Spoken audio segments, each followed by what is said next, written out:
Meus irmãos, capítulo 5 da primeira carta de Paulo a Timóteo, por favor. Nós leremos o verso 3. Eu vou pedir ao irmão a gentileza, se possível, de manter a sua Bíblia ou o seu celular acessado exatamente nesse texto, por favor. Capítulo 5, verso 3 da primeira carta de Paulo a Timóteo. E Deus fala assim a Timóteo, a nós, através do apóstolo Paulo: honra as viúvas, verdadeiramente viúvas. Mas se alguma viúva tem filhos ou netos, que estes aprendam primeiro a exercer piedade para com os da própria casa e a recompensar os seus progenitores, pois isto é aceitável diante de Deus. Aquela, porém, que é verdadeiramente viúva e não tem amparo, espere em Deus e persevere em súplica e orações, noite e dia.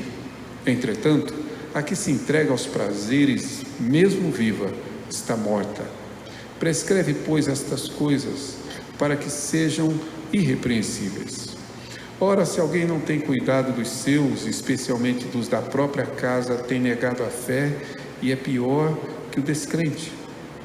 Não seja inscrita, senão viúva, que conte ao menos 60 anos de idade, tenha sido esposa de um só marido, seja recomendado pelo testemunho de boas obras, tenha criado filhos, exercitado a hospitalidade, lavado os pés aos santos, socorrido os atribulados, se viveu na prática zelosa de toda boa obra. Mas rejeita viúvas mais novas, pois que, quando se tornam levianas contra Cristo, querem casar-se, tornando-se condenáveis por anularem o seu primeiro compromisso.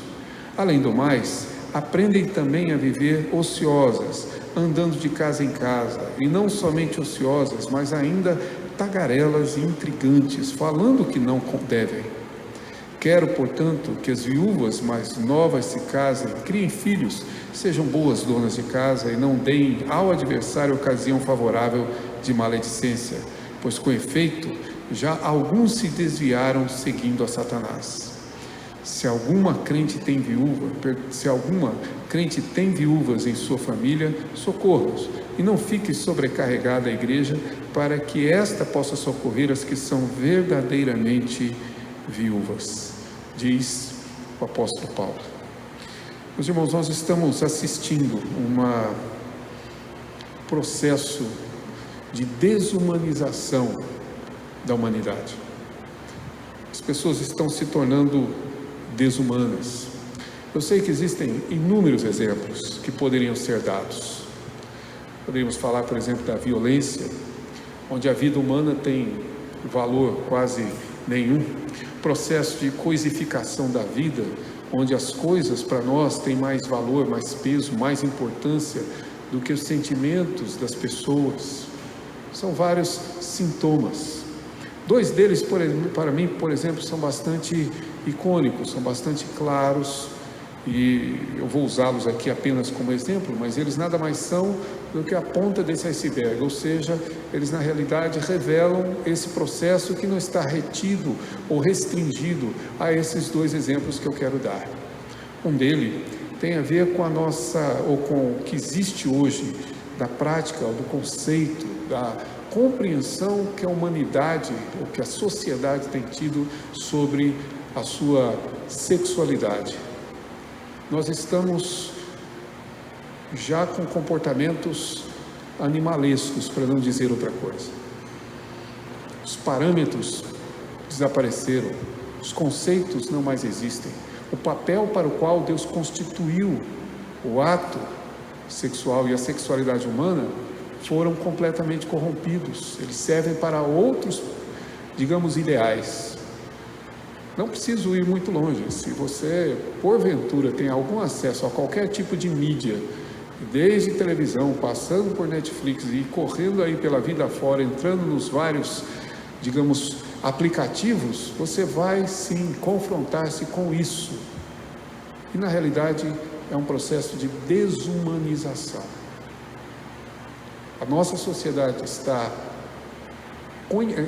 de certa forma, compreendendo e praticando o sexo da mesma forma como os animais os fazem, sem limites morais, que é exatamente o que nos distingue deles.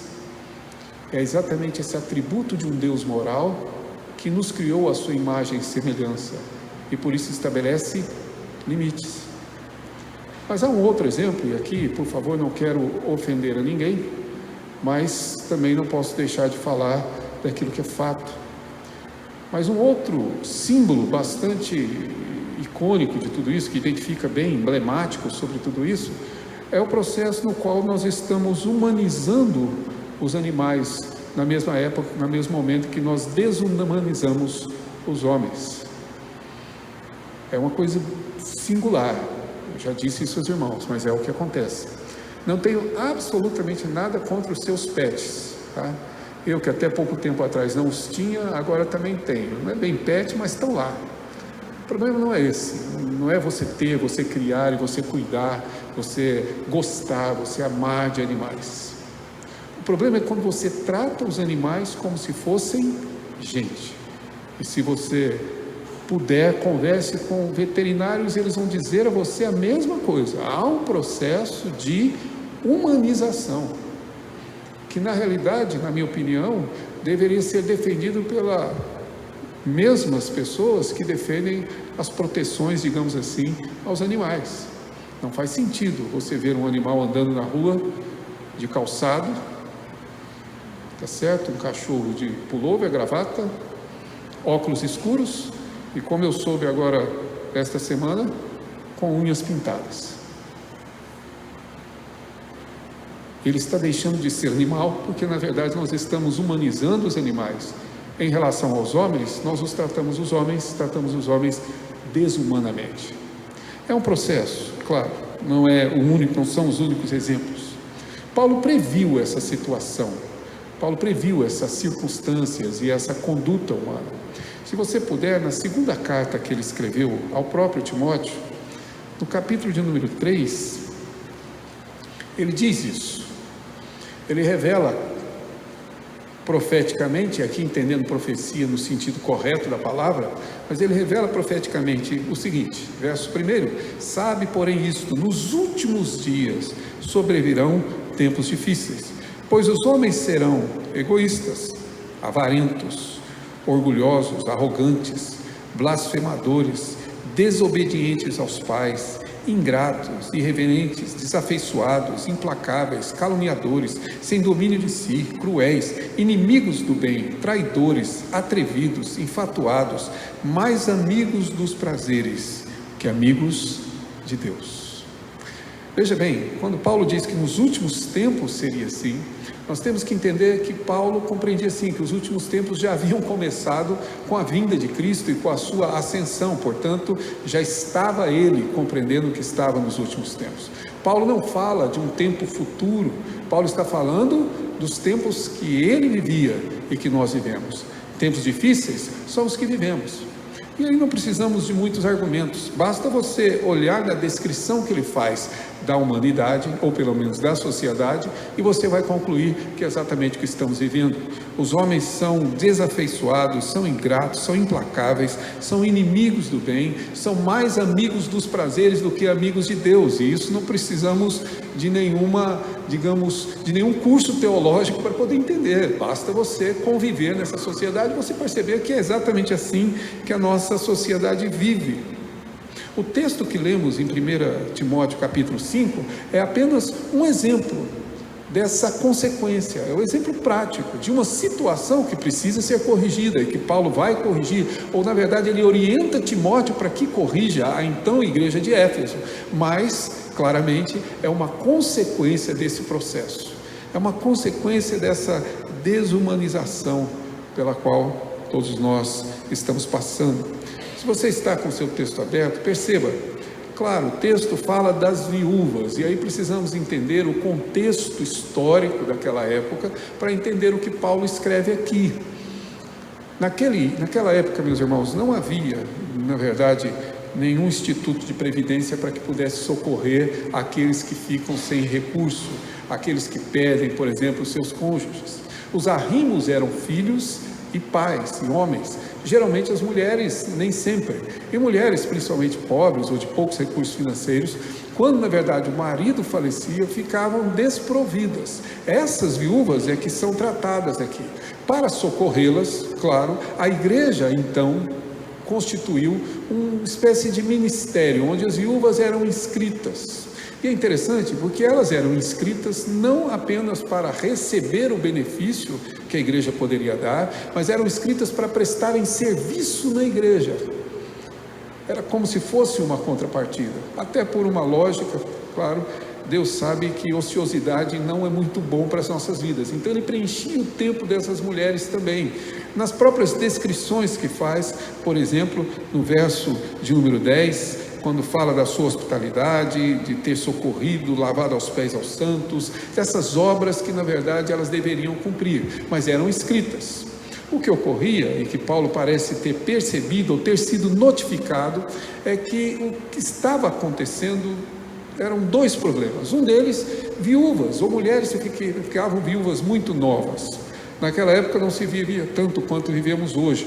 Portanto, é natural pensar que uma mulher pudesse ficar viúva, digamos, numa idade bem mais nova do que a que hoje é comum acontecer em nós em termos de média. Mas essas mulheres que eram novas, que ficavam viúvas, tinham, claro, a tendência de serem inscritas para socorrerem, para participarem desse ministério, mas simultaneamente, claro, por serem muito jovens, tinham então a sua necessidade de convívio, de relacionamento, particularmente neste caso aqui, inclusive de relacionamento sexual, e isso terminava sendo promovido ou provocado em pecado.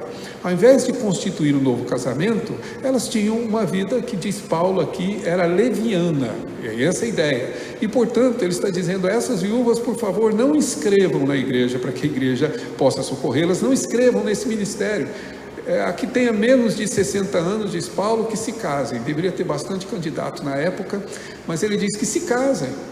Aprendam sim a cuidar da sua casa, cuidem dos seus filhos, mas é essa recomendação que ele dá para essas mulheres. Esse é um problema. O outro problema está ligado a um outro ponto que é exatamente o que eu gostaria de abordar com os irmãos, que é o fato de que muitos filhos, entendendo que a igreja possuía tais ministérios, faziam o quê? Levavam as suas mães, as suas sogras, principalmente se fossem sogras provavelmente, mas levavam essas mulheres para serem cuidadas pela igreja. Embora eles tivessem a responsabilidade social e bíblica de cuidar dessas mulheres, eles na verdade as entregavam na igreja e se sentiam desincumbido dessa responsabilidade. Eu não tenho mais que sustentá-la, eu não tenho mais que mantê-la, eu não tenho mais que, na verdade, preservar e guardar e de alguma forma cuidar dessa mulher, porque na verdade a igreja se responsabiliza por isso. E sobre esse segundo ponto que Paulo também corrige ou inicia corrigindo aqui no capítulo de número 5. É provável, e com certeza o texto deixa claro para nós isso, que Paulo está aqui entendendo que a consequência desse comportamento de filhos, netos, ou seja, genros, seja lá quem forem, que o comportamento desses homens é resultado da não observância da lei de Deus, da não observância dos seus mandamentos, do cumprimento desses mandamentos. É por isso que a primeira palavra que lemos no verso 3 diz: honra as viúvas verdadeiramente viúvas. Essa é uma referência clara ao quinto mandamento que nós sabemos de memória, né? Ninguém se esquece do quinto mandamento, principalmente se for cristão. A primeira coisa que a gente aprende, a primeira coisa que o pai ensina aos filhos, né? Honra teu pai e mãe, que é o primeiro mandamento com promessa. É isso que a gente ensina, é o primeiro mandamento que ensinamos. Sabemos de memória, é o quinto mandamento. Foi exatamente o que Paulo observa, ou seja, cumpram os mandamentos. Cumpra a lei do Senhor, cumpra aquilo que Deus já determinou, honre, conforme o texto, na verdade, parece demonstrar. O que nos leva a entender que essa ideia, essa consequência, digamos, de perder o afeto, o cuidado, a sensibilidade, a valorização dessas pessoas, é uma consequência do abandono desse mandamento, ou dos mandamentos. E aqui começam os nossos problemas mais modernos. Para nós, mandamento é regra, não é princípio. Já disse isso para os irmãos várias vezes. Para nós, a regra é muito mais fácil que o princípio, tá certo? Ao invés de estabelecer para os irmãos, por exemplo, o princípio de nós sermos corteis uns com os outros, poderia ter estabelecido a regra de que todos nós iríamos nos cumprimentar obrigatoriamente uns aos outros neste momento. A regra é responsabilidade de quem institui, o princípio é responsabilidade de quem pratica. E aí nós tomamos os mandamentos do Senhor como regra. E olhando para o 5º mandamento, nós entendemos que essa regra tem a ver com crianças e adolescentes. Ou seja, esse mandamento tem a ver com filhos que devem obedecer aos pais. Eu não me esqueço de uma criança, hoje adulto, mas ele era criança, estava começando, aprendendo a ler. Me lembro, inclusive, que estava passando o Jornal Nacional, seu pai muito interessado naquelas notícias maravilhosas que passam no jornal, e ele resolveu, no meio da noite ali, pegar a Bíblia e dizer: eu vou ler a Bíblia. Então, deixaram ele ler a Bíblia. Então ele abriu, assim, aleatoriamente a Bíblia e caiu no texto de Efésios 6, verso 1. Filhos, obedecei aos vossos pais no Senhor. Ele imediatamente disse: esse aqui não, eu quero ler outro. Esse não serve. O mandamento para nós é tomado como um mandamento para crianças. É assim que lemos, não como princípio.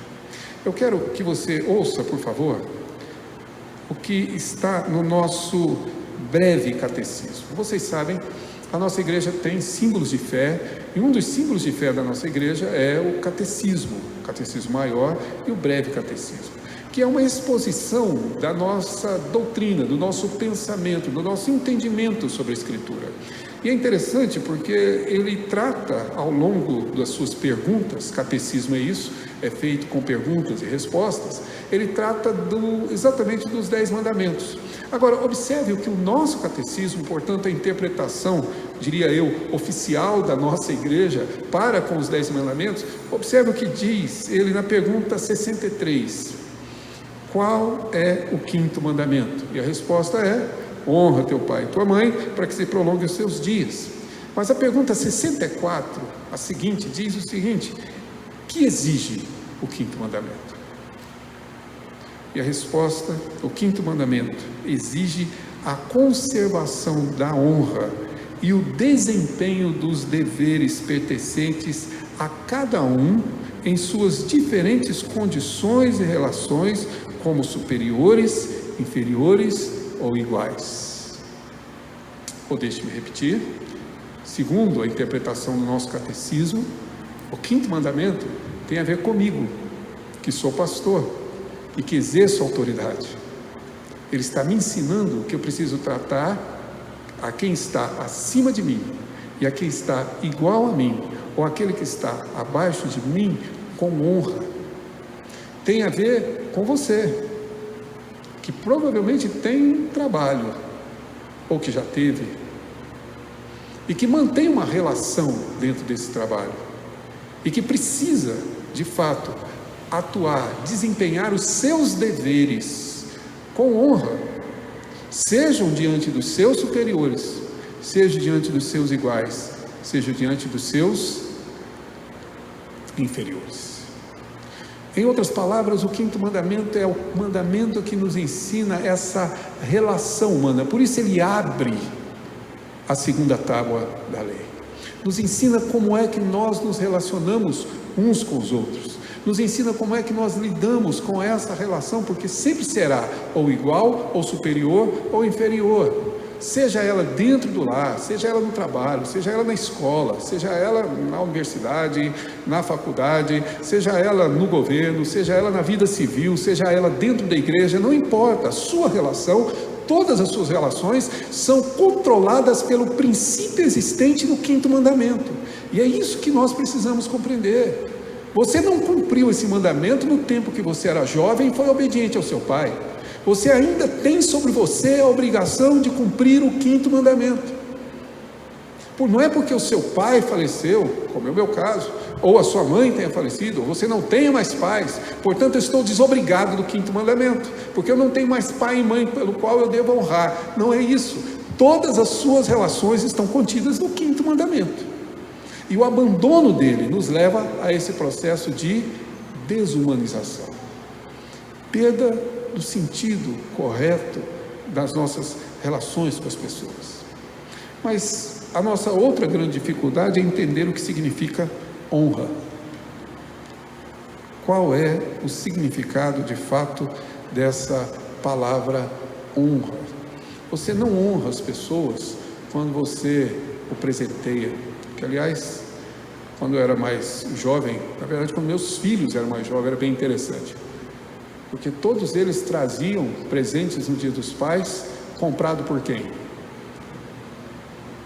Quando eu recebi o presente e via que era um presente caro, eu falei, pensava comigo, esse mês que vem a fatura vem cheia. A honra não é apenas quando eu faço isso, quando eu contribuo, quando eu, de alguma forma, eu presenteio, agracio, digamos assim, ao meu pai, à minha mãe, fazendo homenagem, digamos assim. Afinal de contas, o que significa honrar? Se nós não soubermos, nós vamos errar no cumprimento do 5º mandamento. E é isso que eu gostaria que os irmãos tentassem compreender, à luz do que o próprio Paulo escreve, por favor. Verso 4, diz ele: mas se alguma viúva tem filhos ou netos, que estes aprendam primeiro a exercer piedade. E esse é o primeiro princípio. A relação que existe da honra com a piedade. Aqui começa de fato boa parte dos nossos problemas. É porque na realidade a piedade é uma palavra para nós que perde muito sentido no português.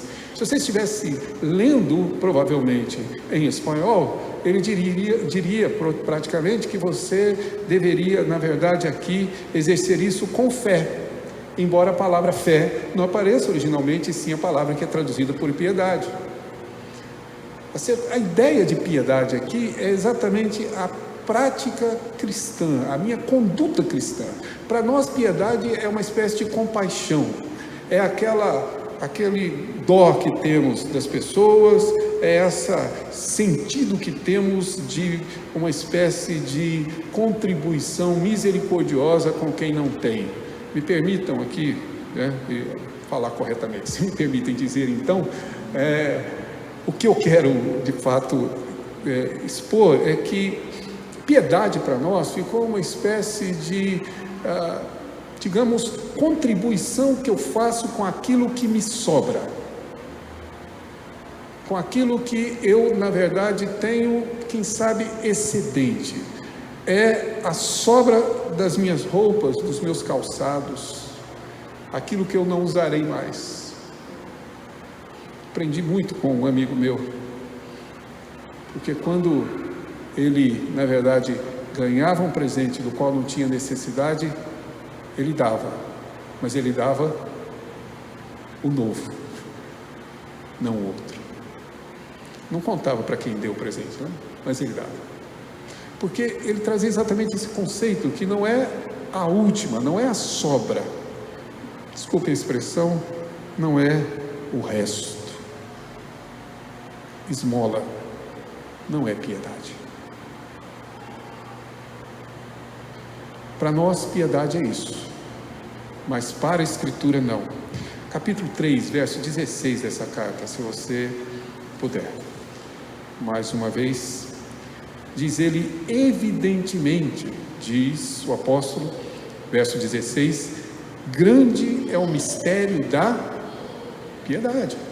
E aí, meus irmãos, não tem nada a ver com contribuir, com usar de compaixão. Ele está falando exatamente da essência do Evangelho. Pois não, veja, aquele que foi manifestado em carne, foi justificado em espírito, contemplado por anjos, pregado entre os gentios, crido no mundo, recebido na glória. Esse é o mistério da piedade, porque piedade é exatamente o que eu creio, ou melhor, é a minha conduta à luz do que eu creio, é a minha prática à luz daquilo que eu confesso. Piedade é a minha vida cristã como consequência da minha fé. Por isso é grande o mistério da piedade. O mistério da nossa piedade é o Evangelho, é Cristo Jesus encarnado e principalmente ressurreto, para que realmente nós vivamos a vida que vivemos. Mas se você puder, por favor, capítulo de número 4, verso 6, ele escreve, expondo estas coisas, dizendo a Timóteo, aos irmãos, serás bom ministro de Cristo, alimentado com as palavras da fé e da boa doutrina que tem seguido, mas rejeita as fábulas profanas e das velhas caducas e exercita-te pessoalmente na piedade. A palavra eusebeia no original, a ideia é simples, é que piedade é a consequência natural do que eu creio. Aqui não tem a ver com contribuição, com oferta, com projeto social. Aqui tem a ver exatamente com a maneira com que eu prego, ensina essas verdades, rejeita as fábulas, mas exercita você em pensar nas coisas que de fato são próprias da palavra de Deus. Exercita-te nisto, diz ele. Por favor, capítulo 6, verso 3, ele diz: se alguém ensina outra doutrina e não concorda com as sãs palavras do nosso Senhor Jesus Cristo e com o ensino que é segundo a piedade. Percebam mais uma vez o conceito, é o ensino que na verdade traz como consequência uma prática, uma conduta, um caminho, como lemos hoje no Salmo 119. No verso número 4, ele continua dizendo, ensino segundo a piedade, verso 4, é enfatuado, nada entende, mas tem mania por questões e contendas de palavras, de que nasce inveja, provocação, difamações, suspeitas malignas, altercações sem fim por homens cuja mente é pervertida, privadores de toda a verdade, supondo que a piedade é fonte de lucro. Novamente a mesma palavra, ou seja, para Paulo o conceito é simples. Piedade não é simplesmente uma compaixão, não é você ter pena do seu pai, não é você ter pena da viúva, não é você ter pena do seu filho, do seu marido, do seu chefe, do seu patrão, do seu empregado. Isso só não é de fato piedade. Piedade é quando você coloca em prática na sua relação com ele a palavra de Deus, quando você se exercita exatamente disso, compreende exatamente o que o Evangelho requer de nós. Piedade, meus irmãos, é saber se você, neste exato momento, ou quem sabe daqui a pouco, vai se relacionar com os membros da sua casa, a sua família, ou quem sabe com o frentista do posto de gasolina que eu daqui a pouco tenho que abastecer no meu carro, se eu vou me relacionar com ele como alguém que se relaciona à luz do Evangelho, se o Evangelho tem consequência na minha lida, na minha convivência com essas pessoas. Isso é piedade. Por isso Paulo diz, honra com piedade. Honrar implica em agir com piedade, desde que você entenda o que significa piedade. É realmente tratar as pessoas de acordo com aquilo que nós cremos, que nós confessamos, a fé que eu possuo. Segundo, diz ele ainda nesse texto, no verso 4, não somente com a piedade, diz ele, mas aprendam também para com a própria casa e aprendam também, diz o texto, a recompensar seus progenitores.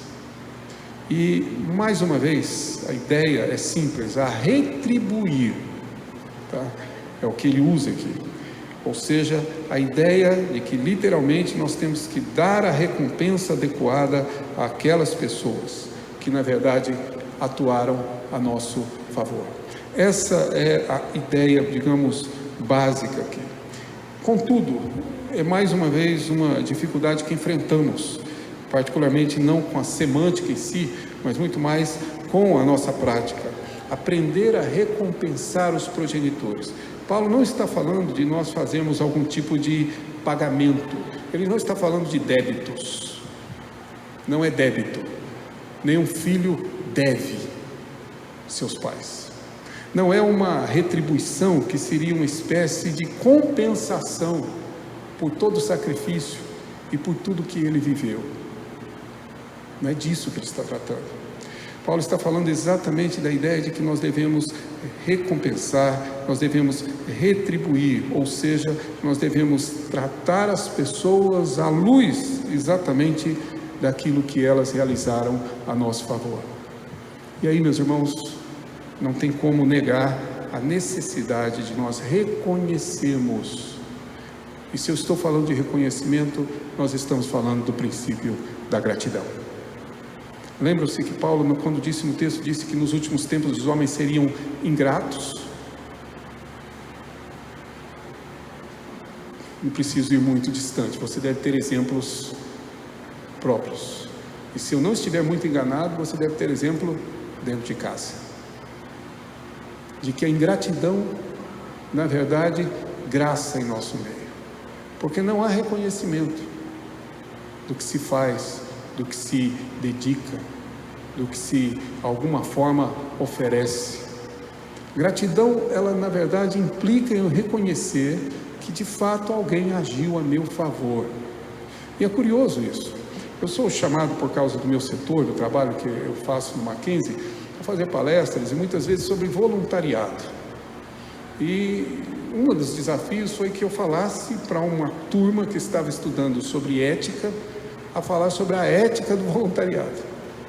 E claro, depois de percorrer alguns filósofos da ética contemporânea, eu terminei fazendo um desafio para aqueles jovens universitários. Eu perguntei a eles qual deles havia chegado aonde está sem que alguém voluntariamente o tivesse ajudado. É o mesmo desafio que eu faço aos irmãos. Qual de vocês é o que é, tem o que tem, faz o que faz, que não é consequência de alguém? E quando eu digo alguém, alguém deveria pronunciar já no plural, né? Os alguéns, que na realidade atuou voluntariamente para que você estivesse nessa condição. Pessoas que você talvez nem sequer saiba, mas que ao longo da sua história estiveram ali. Eu não digo e não me refiro apenas a pais, a irmãos, a amigos. Eu estou me referindo a pessoas, às vezes, anonimamente, que te ajudam, que te auxiliam, que te socorrem. Essas pessoas merecem um reconhecimento. Pois bem, o que Paulo diz é que a ausência de cuidado com as viúvas ocorria pela ausência de reconhecimento, que promove naturalmente uma recompensa, não em valor, porque o que as pessoas fazem por nós não tem preço. Tem valor, mas não tem preço, não se paga. A ideia de Paulo é que na realidade nós precisamos fazer e agir assim porque é justo. Isso é um atributo natural de Deus. Se não, por favor, o texto de Hebreus, capítulo de número 6, em que Paulo está discutindo sobre aqueles que de fato decaíram da fé.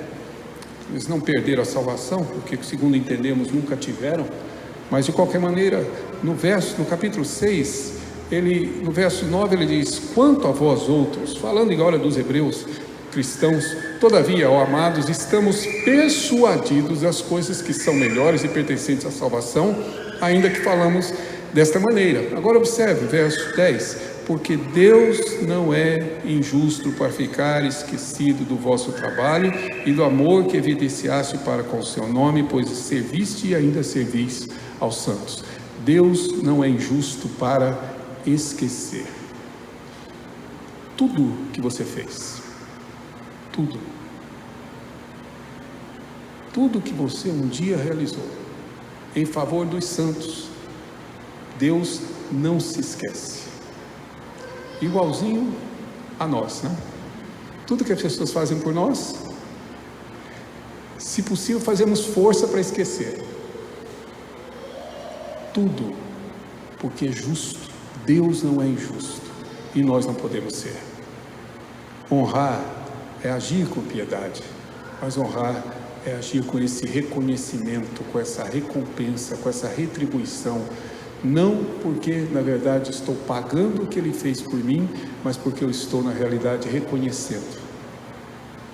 Mas ele acrescenta um elemento a mais nessa carta, se você puder voltar ao capítulo 5, e veja bem, no verso 8, o terceiro princípio que ele nos dá: ora, se alguém não tem cuidado dos seus, ou seja, se alguém na verdade não tem esmero, palavra difícil, né? E quase não é mais usada na língua portuguesa, mas precisando ser recobrada, principalmente na prática.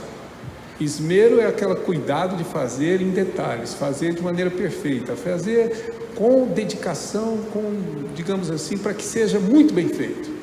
A ideia da palavra em si é você fazer com essa consideração, conforme está lá em Romanos 12, verso 17, ou seja, é a maneira como devemos fazer, tá?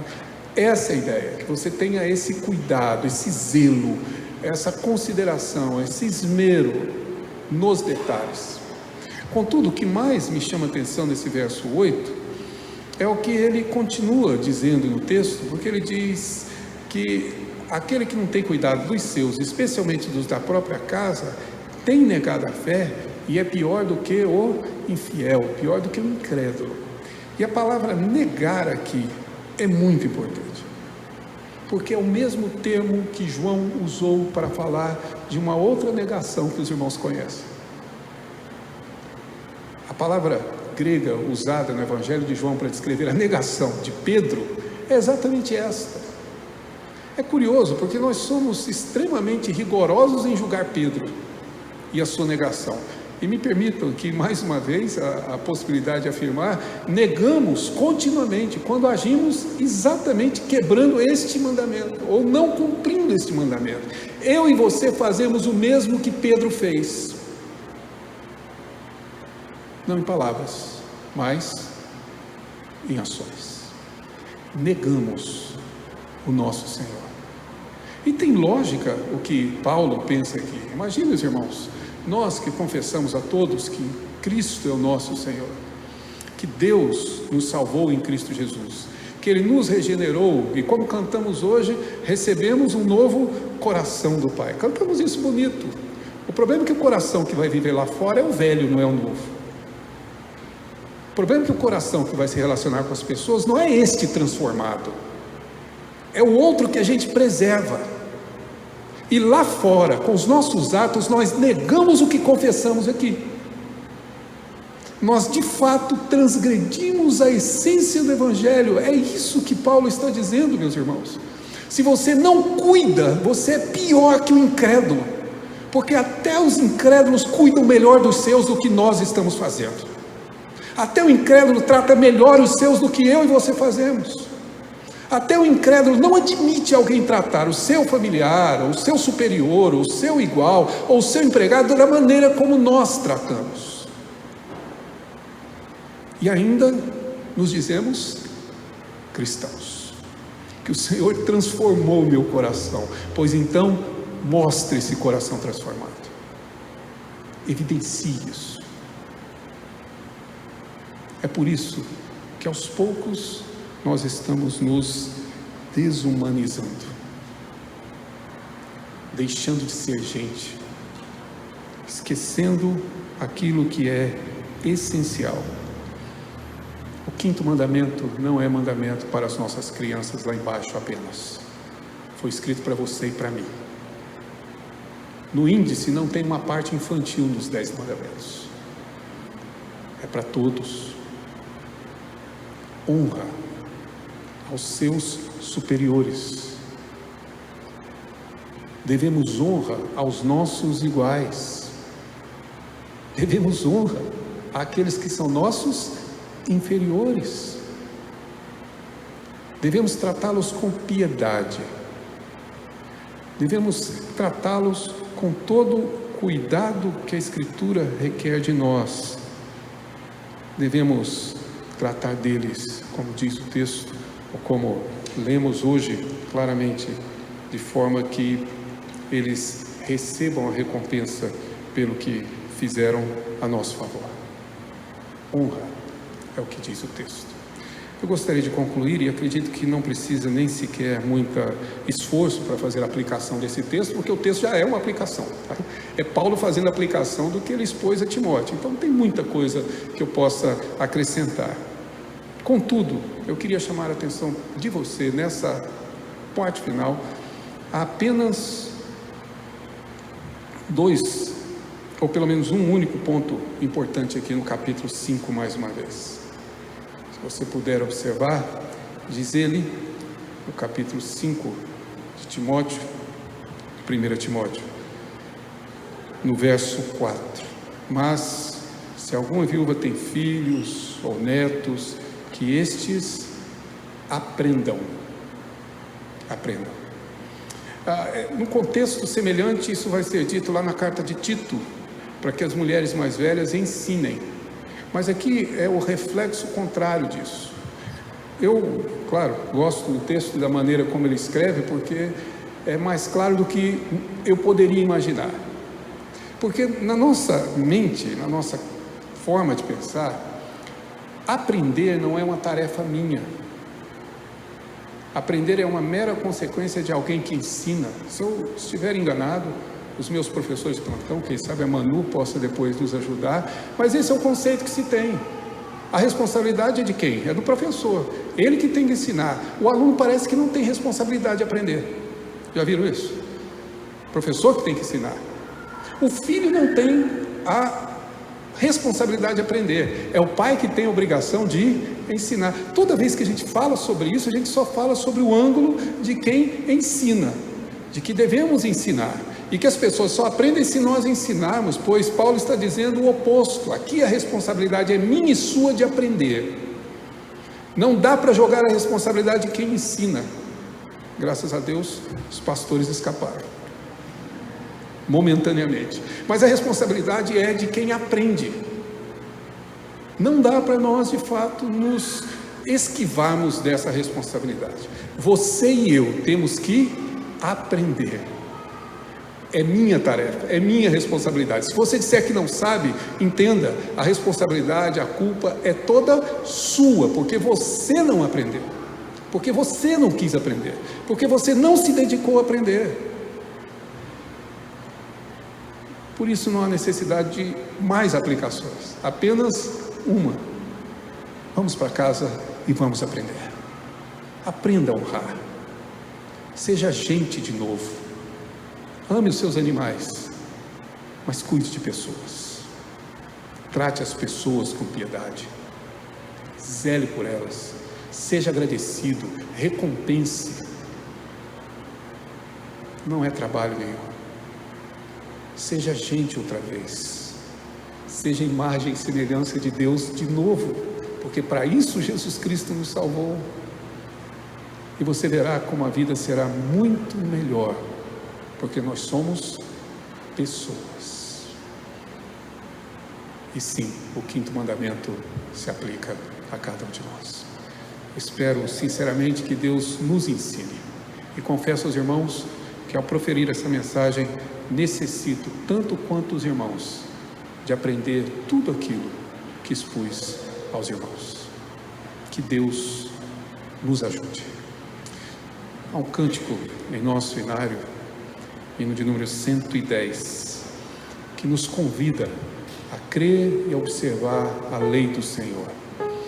Quero convidá-lo que se coloque de pé e que cantemos juntos este hino.